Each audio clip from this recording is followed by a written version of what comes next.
I'm Andy Andrews, father of Second Lieutenant Dean Andrews, who was killed in Afghanistan while in the process for searching for Bo Bergdahl. My son was a soldier, and it didn't matter what the assignment was, he was going to do it. And I don't believe that you have to be a perfect person to follow the military code of justice. You have a book right there. Read the book and do what it says. It's not that complicated. But do not let my son, to me, this situation with us not being told the whole truth and then trading a private for 5 high-ranking Taliban, exactly why did my son die? Tell me one more time, because I don't know what we've accomplished. If you could say that to the president, is that what you would say to him? Yes. And now the hard question, so forgive me. If you could get your son back by trading 5 more of those senior Taliban? If my son had been a deserter, then no, absolutely not.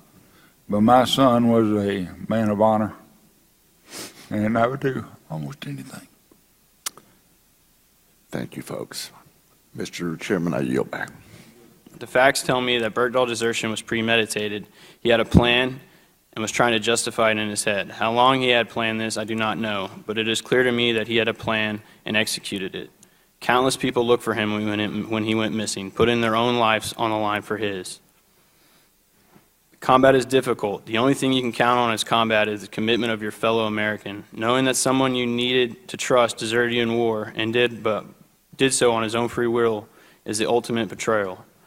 Now that Bergdahl is back in the United States, an investigation needs to take place as to why he left us. All the documents, including the intelligence known on Bergdahl, now need to come to the public view.